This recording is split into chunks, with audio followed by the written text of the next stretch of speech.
Welcome to 10-Minute Type Advice by Personality Hacker. I'm Joel Mark Witt. And I'm Antonia Dodge. This show features questions from the Personality Hacker community that we answer in about 10 minutes. We've been using personality types in our coaching for years, and we'd love to answer your questions about personal growth through the lens of type. You can find out more about us at personalityhacker.com. Okay, now let's hear today's question.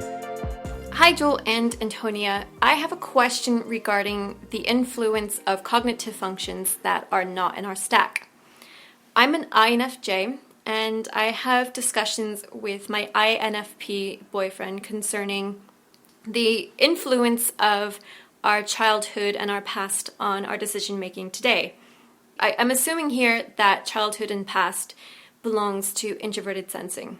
He tends to put a lot of emphasis on childhood and past, and he's very aware of it and focused on it, whereas I have a lot of trouble resonating with that, to the point of saying that it actually doesn't really influence me that much. And I also hear in your podcasts, because both of you are ENPs, you talk about the subject as well. And so my question is, for people who don't have introverted sensing in their stacks, is it that we're simply not aware of how it plays a role, or is it actually that it doesn't play as much of a role in our motivations? I ask this because this is a subject often brought up, like, oh, this in your childhood and that in your childhood.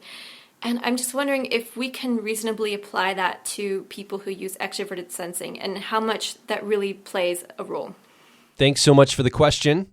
As an INFJ in a relationship with an INFP who uses introverted sensing or memory, uses it a lot, it's their tertiary or 10-year-old process, but you don't have it in your cognitive function stack or car model as an INFJ. Are you using introverted sensing memory? Are you having memories of your past? How does this influence you? Do you even have a memory? Like, there's a lot of questions here, right? Like, what is this? How does this show up for an INFJ maybe differently than an INFP or other types that use this mental process? Yeah, well, I think the question isn't whether or not she has a past, Well, although that is a funny way of saying it. Of course, she has a past. I think it's more like, well, how influenced am I by the past? I'm not going to be trapped there. I'm not thinking about it that much. Is it something that I should be giving all this weight and credibility to? Yeah. Is it something that I'm blind to its impact on me? Well, and you used a word when you were describing your boyfriend. You said emphasis, or he emphasizes the past. And I thought that was a really interesting word you chose, because I think that's very true. I think somebody that has that process, introverted sensing and memory, is going to put more emphasis on legacy, precedent, things of the past. They're going to be interested in it. It's a lens they're going to look through and see things in light of. Yeah. So the way I would answer the question is that it's both. Like, the question was, is this impacting me and I don't know it? Or is it impacting me less because the emphasis, which I think is a great word as well, in my mind is not going to be put on my past experiences? And I would say the answer is both of those things are true. So there is a part of us that is going to, just through biases, when we put weight on something, we allow it to influence us more. So the more we think about our past, the more our past is going to directly influence us. And anybody who has introverted sensing or memory is going to be, as of first four functions, by the way, it is in your stack, it's just way down the line. But for those of us who have it as one of our first four functions, we are going to understand the importance of it, even if we don't have a lot of access to it, like you and I, Joel, have it as our 3-year-old or inferior function. We're not going to have constant access to it, and it's not going to be something that influences us all the time, but we're still going to put weight to it. It's going to be important, something that we think, like both of us really believe that the past should be honored. Whenever we are stewards of something that is a token from the past, right? Something that's maybe antique, we always give it honor. And so this is something that we understand the value and importance of, as well as how much our childhoods have shaped us as people. Yeah. That's going to be on our radar. So there is going to be more influence it has on us simply because we're paying attention to it. And where our attention goes, what is the phrase that your energy coach used? Where attention goes, energy flows. Exactly. And so when we pay attention to something, energy is going to flow in that direction. And it means it's going to have an influence in the energy of our lives.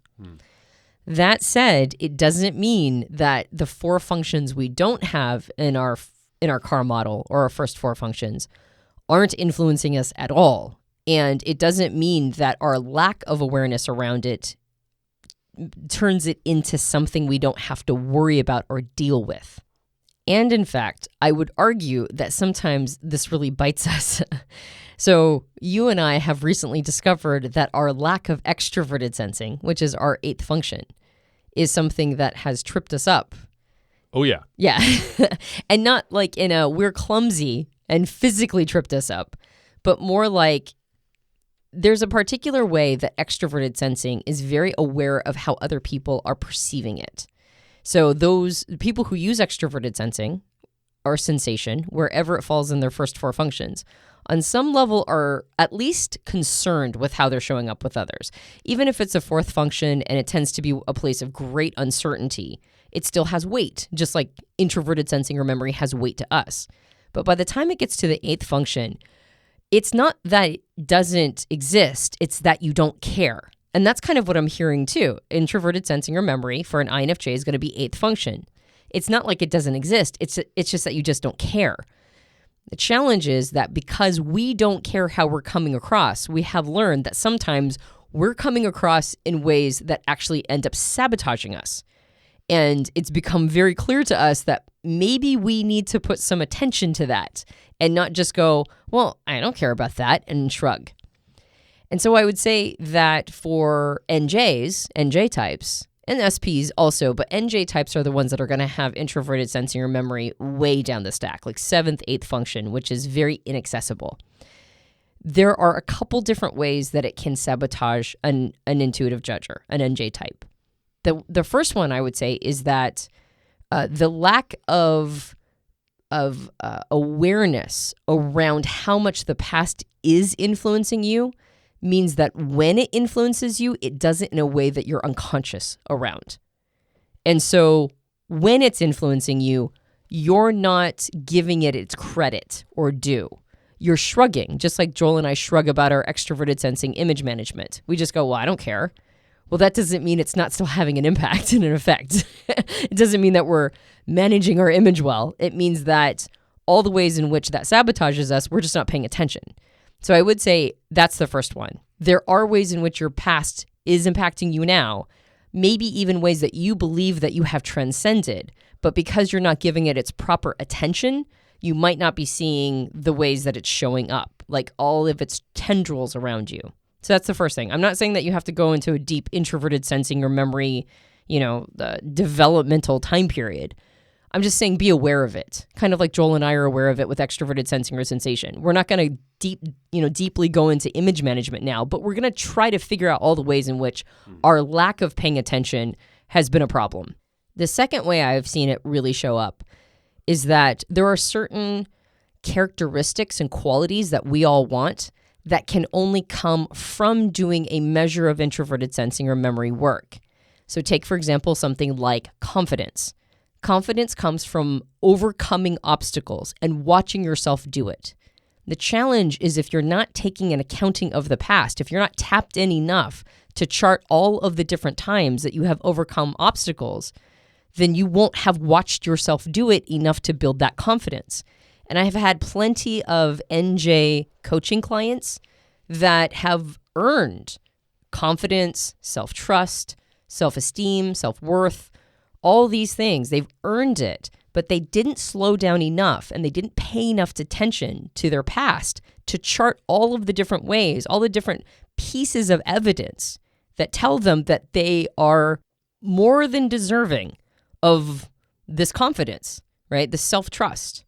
So one of the ways that it can also trip you up is not just in the here's this baggage from the past you're not paying attention to, but it could also be you're just not paying attention to all the ways in which you have succeeded and that you have achieved, and that you need to be tallying these things up and watching how you've changed over time, taking an accounting of all of the different ways you've grown as a person.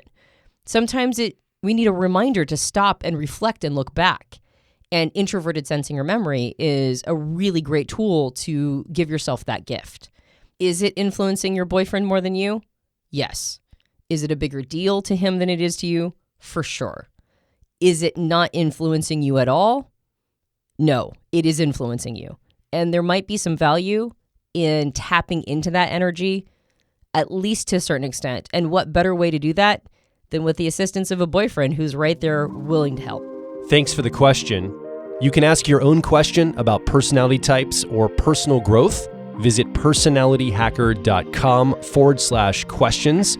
We also have programs designed to help you with your personal growth through the lens of personality types. Again, visit personalityhacker.com and find the program that's made just for you. My name is Joel Mark Witt. And I'm Antonia Dodge. Thank you for listening to 10-Minute Type Advice by Personality Hacker. We'll talk with you on the next episode.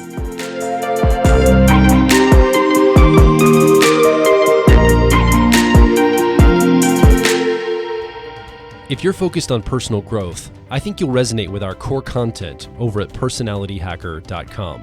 We want to see you understand how your mind is wired so you can generate motivation, improve social skills, find career opportunities, and master excellent decision making. But a quick warning, we are advice and action focused in all of our articles, podcasts, and videos. This means that we attract people who like to be challenged to become excellent, to take action, to put in the work to optimize themselves, not simply just gather more information. If you are committed to personal growth and ready to radically find your inner truth, then come over and be a part of our growing community of like minds at Personality Hacker.